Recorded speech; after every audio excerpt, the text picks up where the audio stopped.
são as Jornadas de Cultura Espírita do Oeste, em Caldas de Rainha, e antecipei essa vinda por uma proposta dos amigos espíritas que estão organizando, para poder conhecer algumas instituições espíritas, apresentar alguma coisa do teatro que a gente faz, um pouco do conteúdo que a gente construiu.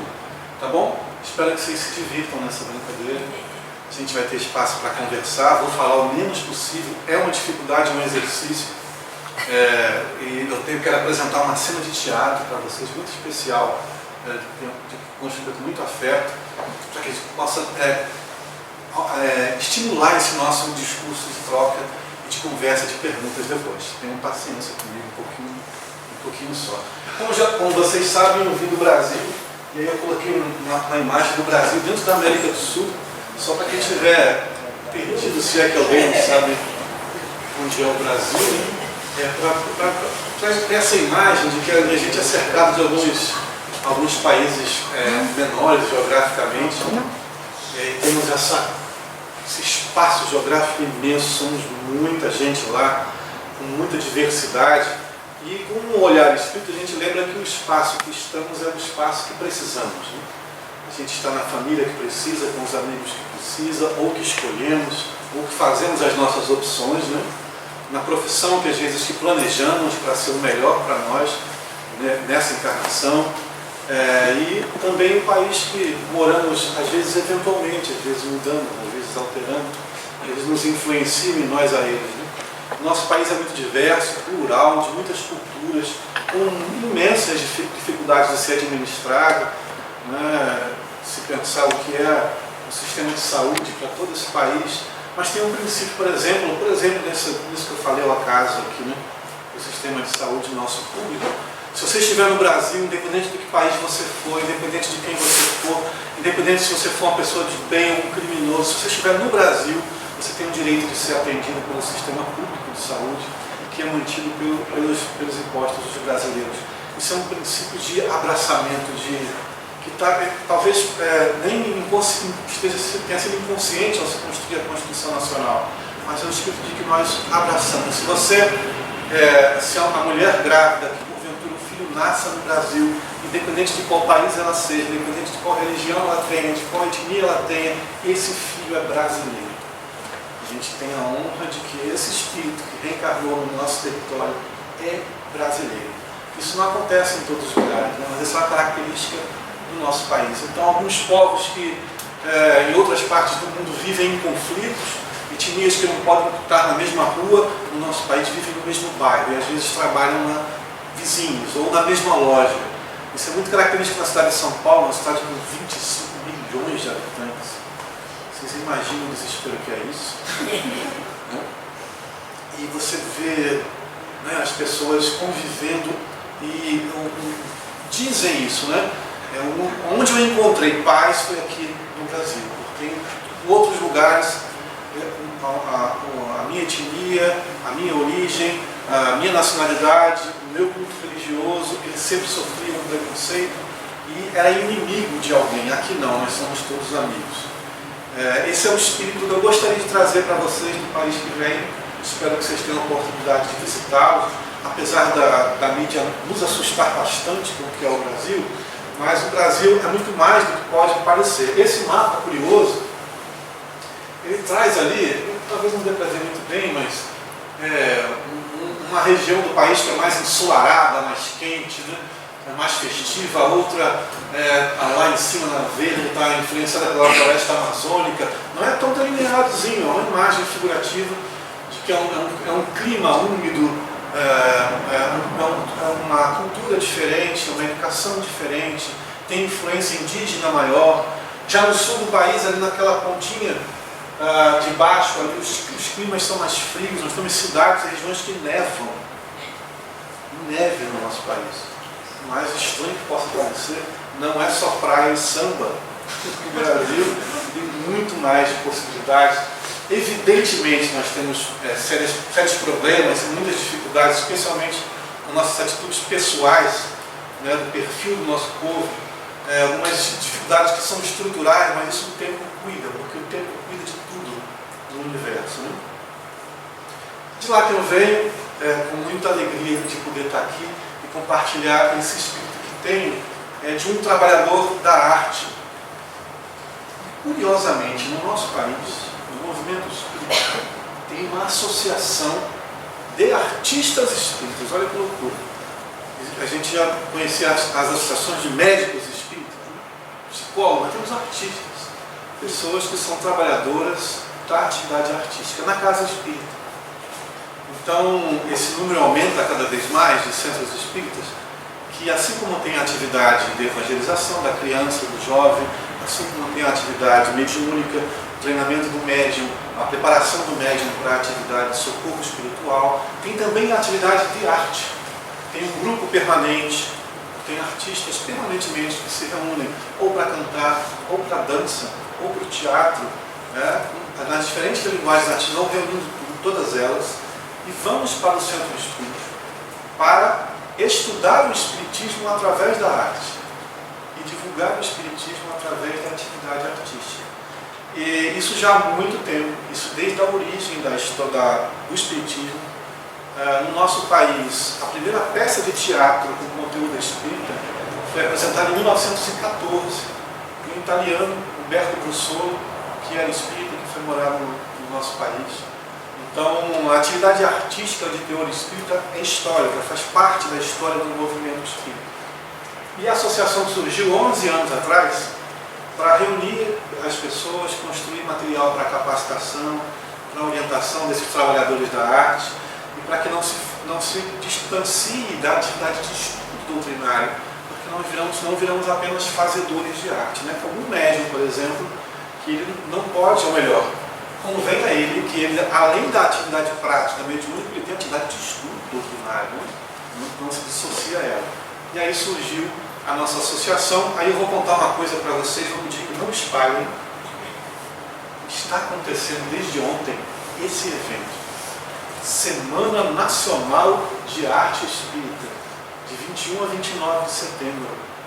Durante esta semana, em todo o país, evidentemente, como ele é muito grande, nós estamos em todo ele, literalmente, todos os dias, mas espalhados pelo país, sempre, todos os dias, estão acontecendo atividades de arte, em mais de 200 cidades ao mesmo tempo.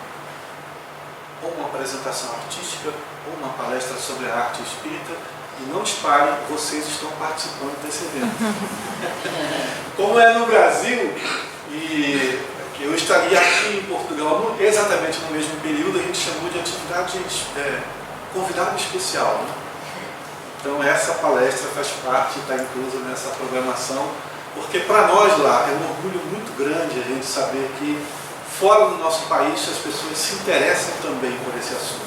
Há um carinho especial com Portugal no nosso país, especialmente com o povo português. Por isso que tem tanto brasileiro, né, aqui. Quantos somos brasileiros aqui nessa sala agora? Pode assistir. Tá? E, então, eu faço parte desse conjunto de atividades, né? E com muito prazer. Vocês vão ter aqui em outubro, né? 15 de outubro, a presença do Moacir Camargo, um dos fundadores da associação, uma pessoa especial. Não percam essa oportunidade. É uma terça-feira à noite. Pode parecer que estou fazendo propaganda, mas é exatamente isso. Eu estou fazendo já divulgando. O Moacir é músico, tem uma experiência na área de educação, lá com o pessoal do Eurico de Barçanufo, no estado de Minas Gerais. É uma pessoa singular. Mas isso é uma invenção nossa? Não, não é uma invenção nossa. Aí eu vou ler para vocês uma coisa que Kardec publicou. Opa, chegou alguém, estávamos esperando. Que publicou na Revista Espírita. Opa, para tudo, pode ser que alguém não saiba, ou quem saiba já nem se recorda bem, mas o primeiro livro lançado que sintetiza a doutrina espírita por Kardec foi em que ano? Só vale aqueles que estão ainda começando a estudar, quem já sabe. Em que ano? 57, né? O Livro dos Espíritos lá em abril, né? De 18, pronto. 1857. E logo depois, em maio, ele funda a Sociedade Parisiense de Estudos Espíritas, né? O primeiro centro espírita do mundo, né? que ele reúne pessoas sérias, interessadas no estudo sério, essa é a proposta dele. Em janeiro do ano seguinte, 1858, ele lança a Revista Espírita, que era uma revista periódica, mensal, onde ele podia divulgar o espiritismo, mas também responder questões que eram levantadas de forma polêmica ou preconceituosas com o espiritismo. Ele também fazia uns testes, às vezes ele estava com material para publicar, os livros que viriam depois, né? O livro dos médios, Evangelho segundo o Espiritismo, Céu e Inferno, a Gênese. Ele pegava certos conteúdos e publicava primeiro na Revista Espírita, via as dúvidas que aquilo suscitava, e já pegava aquelas dúvidas e já reorganizava o conteúdo. Então, uma pessoa bem esperta e antenada, né? O professor Rivail, que usava o pseudônimo de Allan Kardec. Né? E na Revista Espírita de 62, ele diz assim, ó, ele está falando de quem é que compõe a Sociedade Parisiense de Estudos Espíritas.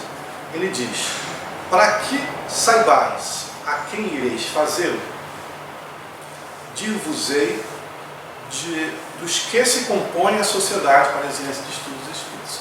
Aí ele lista advogados, negociantes, homens de letras, médicos, artistas, capitalistas, burgueses, oficiais. Ele lista quem são as pessoas. Ele está dizendo, de certa forma, respondendo a alguém que falou assim: mas é um bando de malucos, você reúne lá para ver mesa girar, para ver as coisas se mover. Ele falou: não é isso não, somos homens sérios. Né?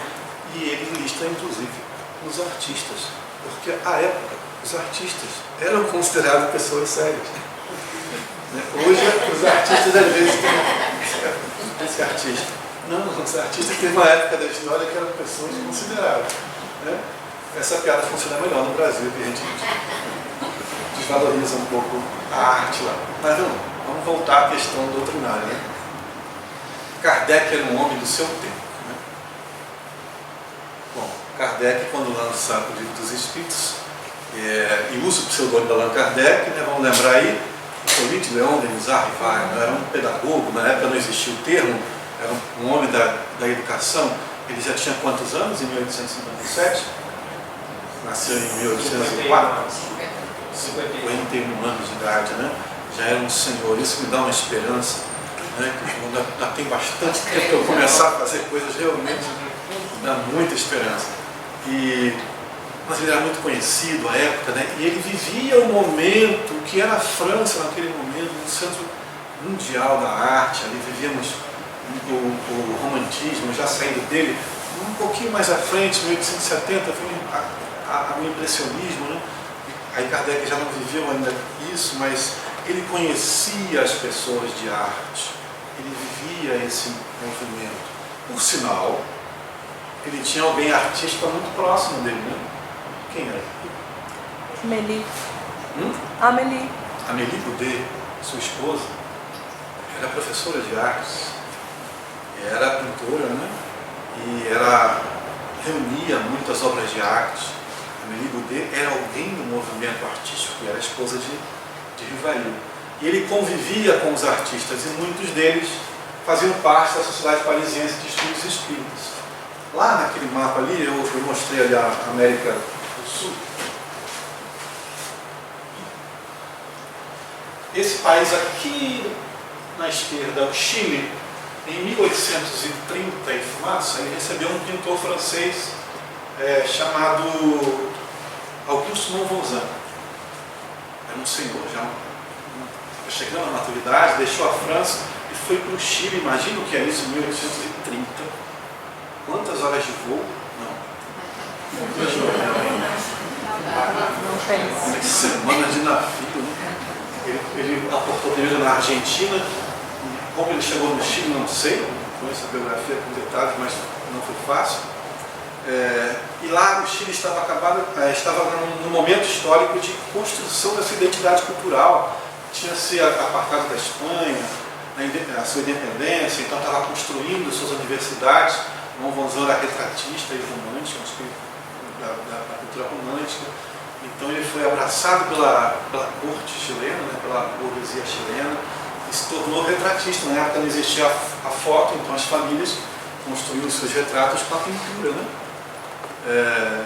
Isso é muito comum na história de todos os povos. E aí no Chile ele se tornou uma pessoa conhecida, foi influente na primeira universidade que se criou no Chile, e alguém estudava no Chile até hoje. Por que eu estou falando dele? Porque tem um momento em 1842 que ele abandona o Chile de volta à França e passa pelo Brasil e fica 3 anos no Brasil apenas. Mas ele pintou um quadro muito famoso para a gente, que é o Dom Pedro II com seu traje imperial. O traje e o trono da imagem estão preservados em 2 museus diferentes no Rio de Janeiro. Ele foi pintor da corte, pintou algumas paisagens da cidade do Rio de Janeiro naquela época, e ele volta à França, e chega à França em 1858. E o que acontece? Ele conhece Allan Kardec, se torna espírita, e era membro da Sociedade Parisiense de Estudos Espíritas, e anos depois ele vai construir alguns quadros inspirados no Espiritismo, e o Kardec vai falar em 1869, na Revista Espírita, que para ele era a inauguração da arte espírita. Kardec foi a primeira pessoa que usou esse termo, arte espírita. E ele faz uma pergunta aos espíritos, porque na Sociedade Parisiense de Estudos Espíritas aconteciam reuniões. Nessas reuniões eles conversavam com os espíritos ou haviam comunicações psicografadas. Às vezes eles evocavam os espíritos, e aí, para quem não sabem do que é, eles escolhiam alguém e chamava aquele espírito especificamente para se comunicar, e eles vinham. E eles faziam perguntas específicas àquele espírito. Mas em certa reunião aparece um artista para se comunicar, e não era incomum isso, até porque parte dos participantes eram artistas, que era um dramaturgo francês, que tinha desencarnado 3 anos antes. E ele aparece sem ter sido evocado, e o Kardec então coloca: olha, nós não nos preparamos de uma pergunta, não fique à vontade, fale o que você quiser. Né? E o Espírito fala sobre a necessidade da caridade, de se organizar, da dificuldade quando você se assumir espírita, né? As questões de você ter outra religião e se colocar no mundo, até que Kardec faz algumas perguntas para ele de improviso, né? Mas com certeza esse assunto já estava sendo conversado na Sociedade Parisiense de Estudos Espíritas. Ele aproveita a presença do Espírito, ele diz isso na Revista Espírita que ele registra. Aproveitando, já que você está aqui, e responde o seguinte, e olha a pergunta que ele faz a esse moço. Como que era o espírito, deixa eu só pegar aqui para não confundir o nome, Alfred de Musset. Eu não o conhecia, mas segundo a pesquisa, na França, à época, ele era muito conhecido. E havia apenas 3 anos que ele havia desencarnado. E aí Kardec faz a seguinte pergunta para ele, aqui é só um trecho. A pintura, a escultura, a arquitetura, a poesia, ou seja, ele está listando formas de manifestação artística, foram alternativamente influenciadas pelas ideias pagãs e cristãs na história das artes. Quereis nos dizer se, depois da arte pagã e da arte cristã, haverá um dia a arte espírita? Essa é a pergunta que Kardec faz, e muito de acordo com o que era a proposta de Kardec com o Espiritismo. De que o conteúdo espírita, a visão sobre a reencarnação, a visão de que você é um espírito e tem vidas sucessivas, a visão de que você não aprende tudo agora nesta vida, você traz coisas de outras vidas, através de suas lembranças, e esquece outras coisas também. A visão de que você está nesta vida como uma tarefa, um aprendizado para o seu crescimento, isso vai influenciar todas as áreas do conhecimento humano. Inclusive a arte, é o que ele questiona ao espírito. Então nós tivemos na história da arte, a arte pagã, muitos deuses, o místico, a arte cristã que trouxe a unidade divina, mas trouxe o sofrimento dos santos, a imagem dos seus... as pinturas, as esculturas são as histórias dos santos católicos, né, cristãos, que era assim o termo à época. Então agora que nós temos o Espiritismo, haverá a arte espírita, a arte influenciada por esse pensamento. E o Alfred de Musset usa uma imagem muito interessante. Ele usa a palavra verme na tradução da Revista Espírita, mas esse verme fica melhor se você ouvir como lagarta, que é também sinônimo, pelo menos no nosso dicionário. E ele coloca assim, ó, a resposta do Espírito. Fazeis uma pergunta que se responde por si mesma. Ela já tem a própria resposta. O verme é verme. Torna-se verme de seda, lagarta de seda. Depois, a lagarta de seda é o casulo. Depois, borboleta. O que há de mais aéreo, de mais gracioso do que uma borboleta? Pois bem, a arte pagã é a lagarta. A arte cristã, a crisálida, que produz a seda. A arte espírita será a borboleta. Que imagem bacana, né? De caminho. E percebam que não tem rompimento. Não é assim, não, isso tudo aí. Agora é uma nova coisa, não tem rompimento. É a transição. E isso é a história da arte, de uma maneira geral. Mesmo quando você vem com um movimento que é oposto ao que está acontecendo, ele bebe na inspiração e na fonte disso que existe para contestar aquilo que existe. Para radicalizar, cortar. Mas ele precisa cortar o quê? Radicalizar o quê? Aquilo que existe. E acaba produzindo uma transformação. É o que ele coloca. A ideia espírita vai inspirar também a arte. E é isso que movimenta aquilo tudo que a gente falou ali antes da associação, desse movimento todo do nosso país, do grupo de arte. E a crença de que esse é o momento que a gente precisa da emoção. Eu tive a oportunidade de morar na cidade de Salvador há alguns anos. E, curiosamente, eu morei em algumas quadras do Centro Espírita do Mansão Caminho, do Divaldo Franco. Para aqueles que não conhecem, um expositor espírita que roda o mundo aí falando sobre o espiritismo. Ele trouxe uma informação na primeira palestra do milênio, no ano 2000, a primeira reunião pública que ele fez, eu estava lá participando, assistindo, né? E ele fez a palestra inteira falando sobre a arte, do século das artes que nós inaugurávamos. Depois isso saiu na publicação de uma revista também, e depois em livros ditos pelos espíritos. Né? No momento, no livro A Atualidade do Pensamento Espírita, o espírito Viana de Carvalho, conhece esse livro aqui? A Atualidade do Pensamento Espírita? Muito bacana, porque foi um grupo de pessoas que fizeram perguntas aos espíritos, e o Viana de Carvalho, o espírito, ele respondeu tendo como base os outros espíritos que ele foi pesquisar sobre aquele conhecimento. E algumas perguntas sobre a arte. E ele coloca que neste século nós veremos o que aconteceu na época do Renascimento, que foi o retorno dos espíritos da Antiguidade Clássica, reencarnados naquele período, para influenciarem e espiritualizarem a proposta artística daquele momento histórico. E por isso vai acontecer de novo a mesma coisa agora. Os espíritos, esses do Renascimento, vêm para a atualidade, para espiritualizar a nossa produção artística. Isso vai acontecer em todos os campos. Aí outro livro que é o Transição Planetária, né? Ele vai colocar o quê? Que nós vivemos um momento de transição e de que começava naquele período que foi lançado o livro, assim como as ondas do mar vão e vêm na areia da praia, uma imagem que ele usa, as reencarnações irão acontecendo de espíritos para alterar todas as áreas do conhecimento humano em todos os países, para tirarmos um pouco, para desviar, ou para transformarmos o nosso olhar de um nível materialista para considerarmos as questões espirituais. Isso está lá no livro, foi falado de outras formas, de forma mais bonita. Eu estou falando para caramba, né? Meu Deus. Mas é que uma coisa vai puxando a outra, né? Então, essa coisa de arte espírita é Kardec. Kardec convivia com os artistas. A primeira peça de teatro espírita foi escrita por um participante da Sociedade Parisiense de Estudos Espíritas, que era o Victor Sardon. Ele é autor daquela psicopictografia, que é uma residência de qual espírito? De Mozart. Né? Ele era médium também, então ele é o autor daquela pictografia.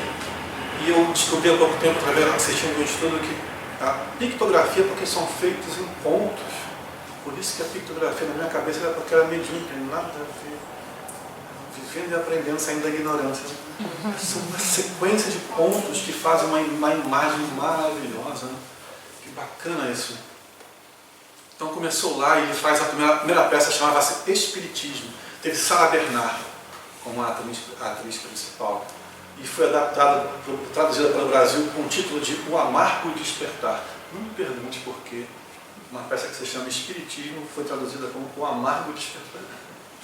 Mas o título ficou esse, acho que alguém achou mais vendável, né? Bacana, cara de novela, né? O Amargo Despertar. A primeira peça espírita. É uma relíquia para a gente lá. Então, esse movimento de artistas, arte, espiritismo, espiritualidade, não é uma invenção contemporânea, né?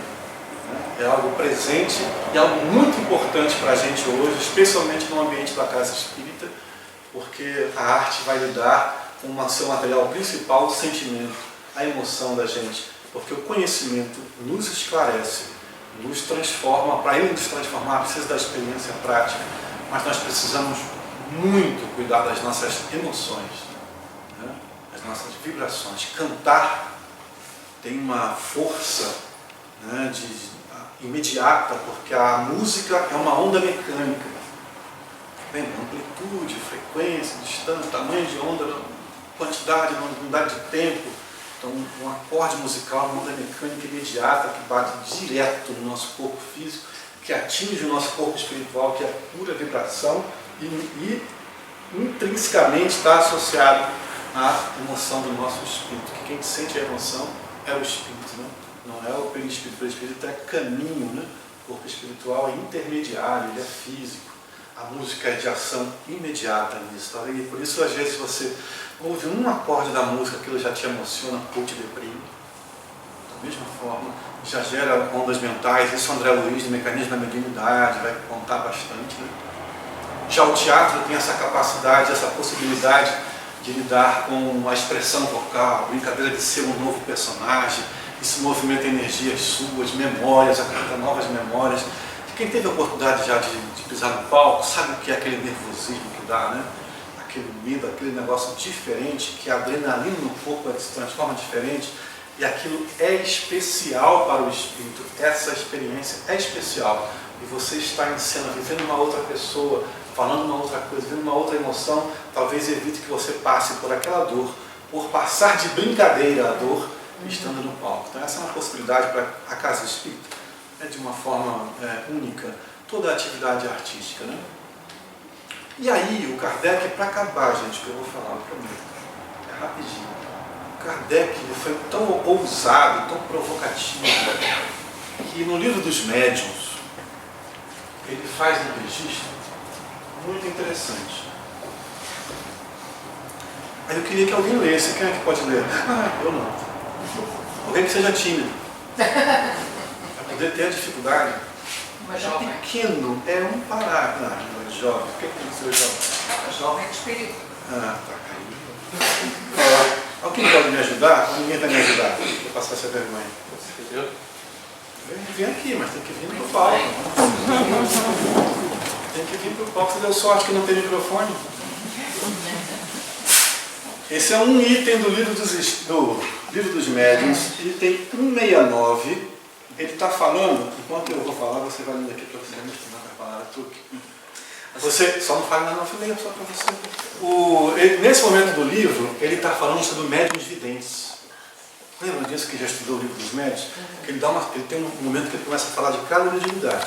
Ele fala dos médiuns videntes. E ele diz que ele foi ao teatro com um médium vidente. E um médium vidente de características peculiares, que é um tipo de mediunidade de evidência que não é muito comum, que é aquela pessoa que vê o tempo todo. Que o médium vidente, às vezes na reunião mediúnica, ele se concentra e ele vê. Às vezes ele vê sem querer uma coisa. E tem um médium que vê o tempo todo. Isso para quem está aprendendo, inclusive, quem está convivendo, que não sabe que isso é mediunidade, isso é desesperador. Primeiro que ele vai ser diagnosticado como esquizofrênico louco, né? Acabou. E pode ser realmente. Aí pode ser esquizofrenia mesmo. Eu vi uma palestra tão interessante uma vez que o palestrante, olha, você vai ficar um tempão aí. O palestrante falou assim: gente, a pessoa chega dizendo que está ouvindo vozes, vendo vultos. Você diagnostica mediunidade, vai para a reunião mediúnica, ela pode estar doente. Ela precisa de um diagnóstico médico, ela pode estar realmente ouvindo vozes que não são dos espíritos, são da consciência dela. Né? O Hermínio Miranda vai colocar 80% é mediunidade, mais ou menos, assim, uma grande parcela, né?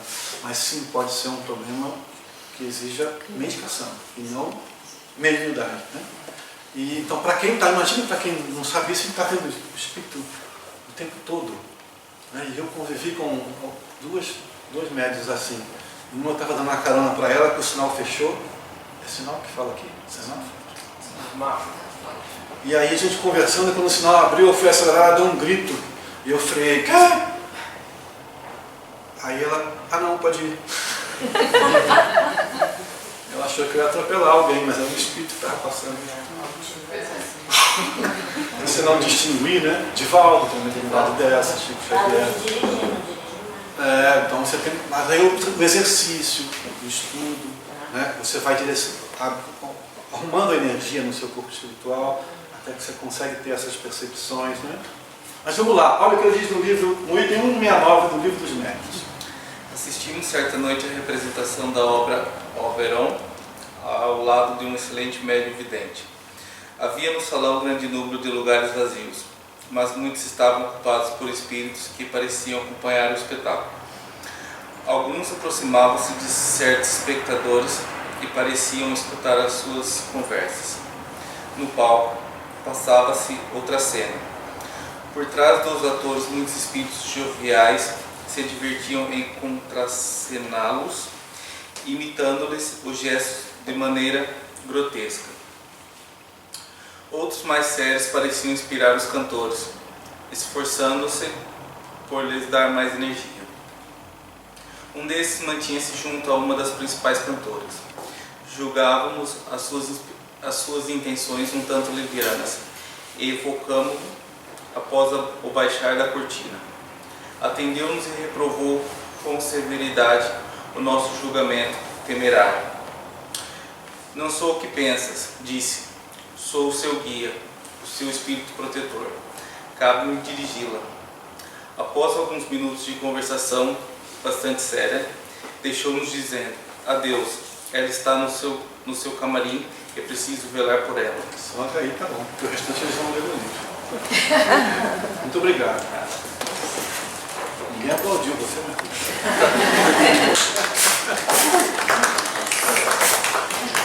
Mas ele não se apresentou também, não? Você vê como, olha que loucura, Kardec se tornou o primeiro pesquisador sobre a presença dos mortos nas peças de teatro. Vamos colocar assim. Né?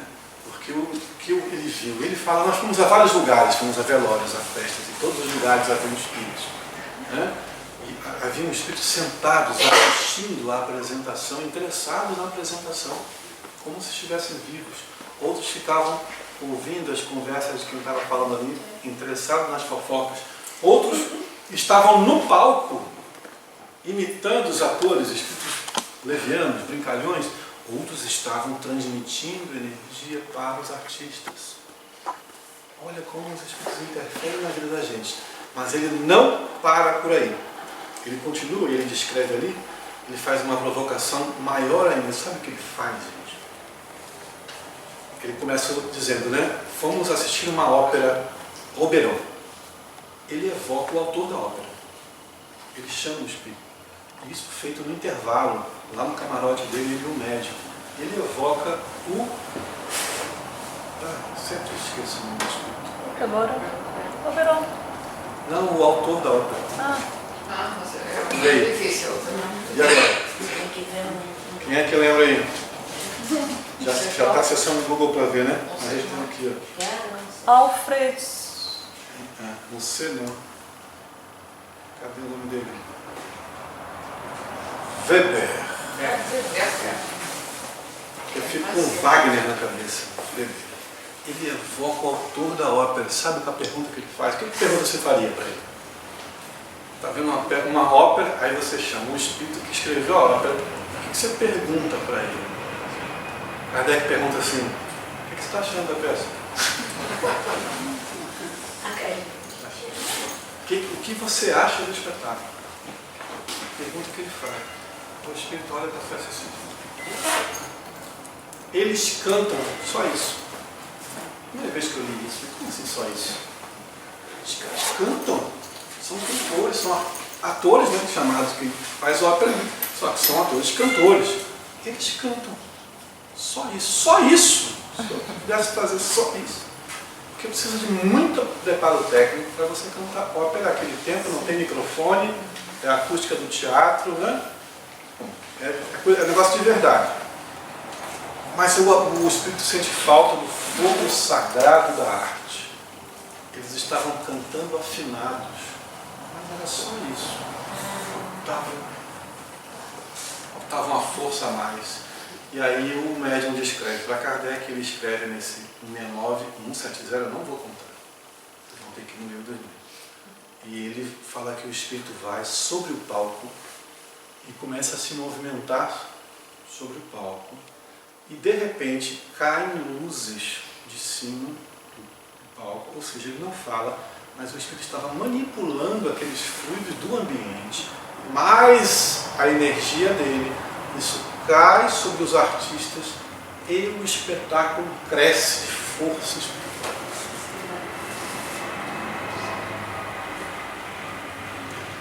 Pela interferência dos espíritos. A mesma apresentação, os artistas não eram médiuns, todos somos, né? Mas não eram espíritas, estamos falando disso.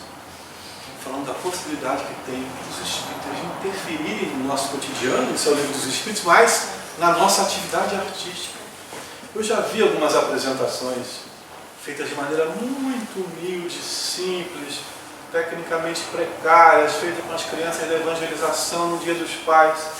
Mas é uma emoção que vai chorar, que é uma vibração que vem da plateia, do palco para a plateia, que você não sabe o que é. Tem muita interferência da espiritualidade. Chega, né? Na hora de parar, né? Falei quase 1 hora isso. Então, assim, o que eu venho compartilhar com vocês, né? Essa relação arte e espiritismo não é coisa de invenção da nossa cabeça, não é invenção de artista querendo aparecer.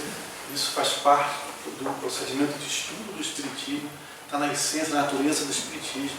Kardec se preocupava com isso, os espíritos se preocupam com isso. Há muitos relatos dos espíritos sobre a arte na espiritualidade, sobre a função da arte de ligação com o divino, com o belo, de que nós, no nosso exercício de progredir espiritualmente, precisamos aprimorar nossa relação com o belo. Isso tem em André Luiz, Emmanuel, no Consolador, os livros que você me mostrou, da Memórias de um Suicida. Ivone de Amaral Pereira fala da arte no socorro aos espíritos suicidas, fazia parte da reorganização mental deles, estudar a arte transcendental, experimentar a arte. Daí a arte-terapia, né, como possibilidade, e um elemento a mais, que é espiritualidade, que eu estou trazendo aí para ficar lá no mapa do Brasil. Beleza, gente? Deixa eu só passar aqui o slide para mostrar uma coisa para vocês, que vocês me deixaram falando.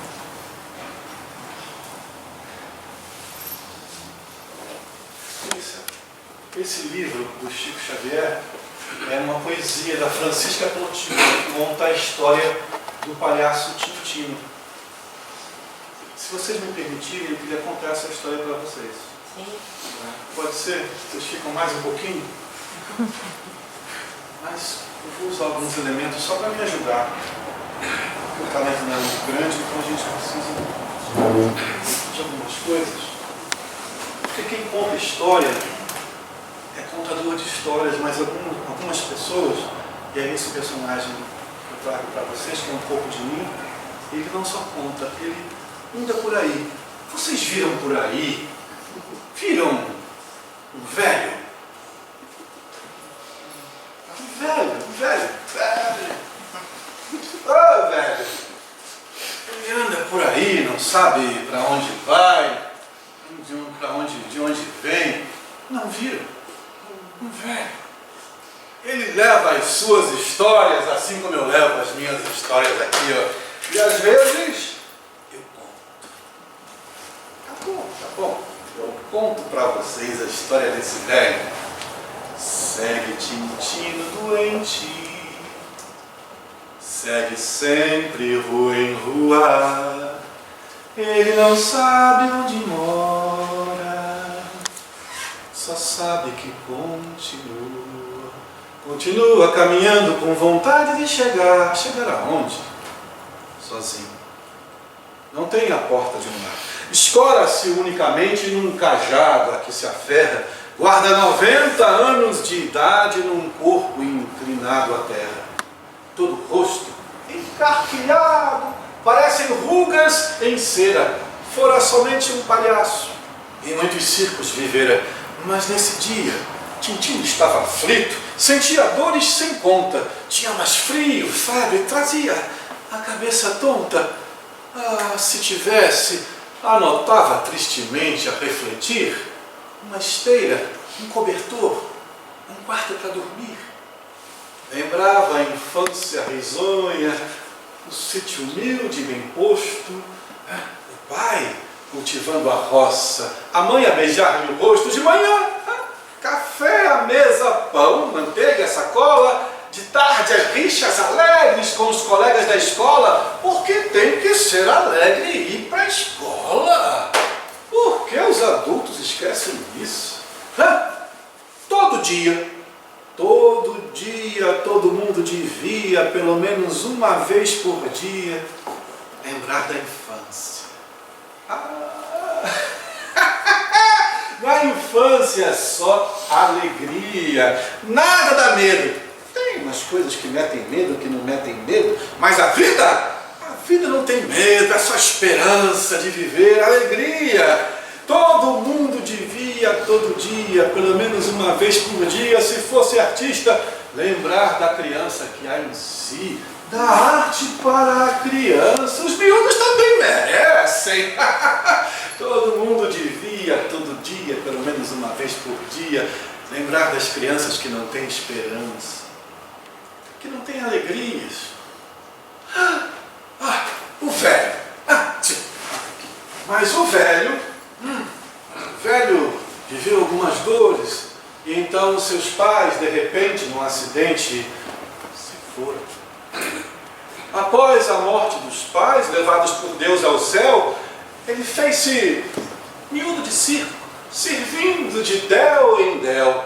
Fizeram dele um palhaço e deram-lhe o nome Tintino, talvez porque usasse, quando se apresentava, diversas tintas na face. Quanto aplauso, quanta gente! Tintino, Tintino, ele adorava a música alvoroçada, chapéus em folhas, o grito da petizada. Mas nesse dia depois, Tintino era só tristeza, melancolia e dor. Dormia embaixo da ponte depois que o circo acabou. E aquela manhã havia feito muito frio, uma chuva fina lhe alcançava. Então ele resolveu procurar um lugar que lhe desse um cobertor. Com certeza aquela noite faria geada com ventania. Então foi à mercearia. Ele pediu, recebeu um não. E o dono lá falou: sai daqui, beberrão. Cachaça eu nunca bebi, disse o pobre amargamente. Mas o dono falou: caia fora, siga em frente.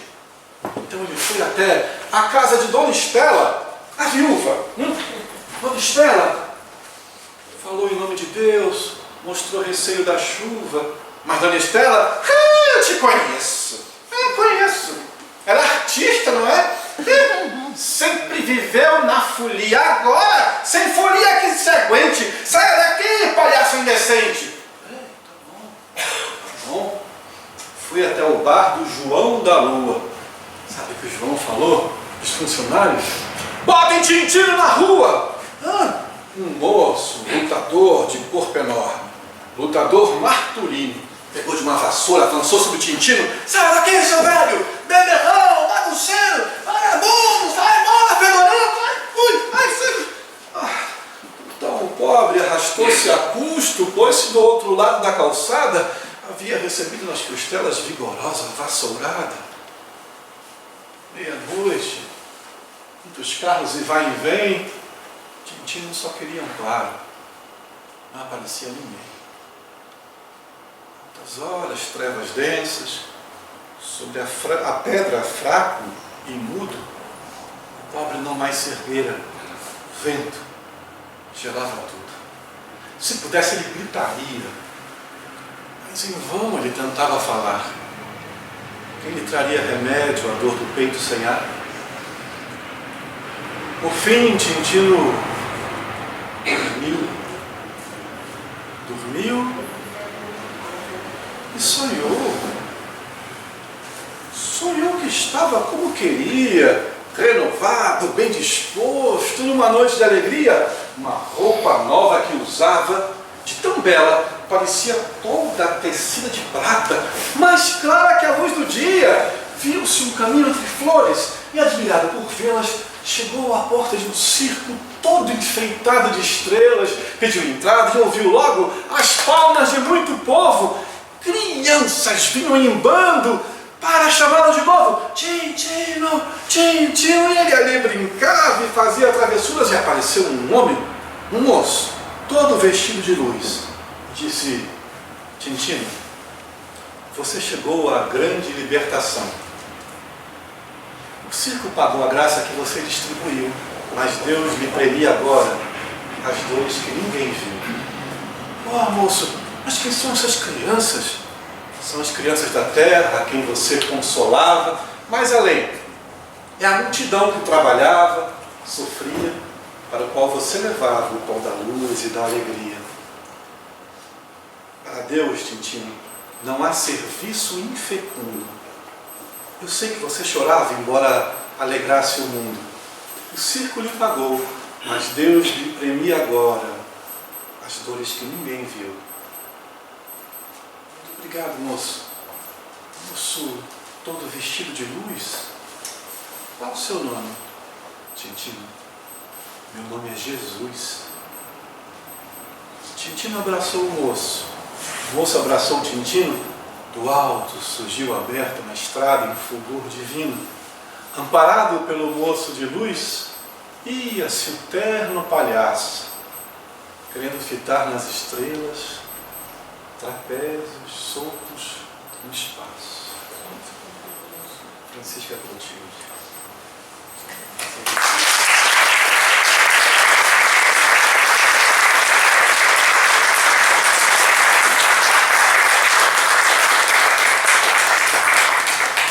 Eu tinha oferecido o meu conhecimento da minha emoção.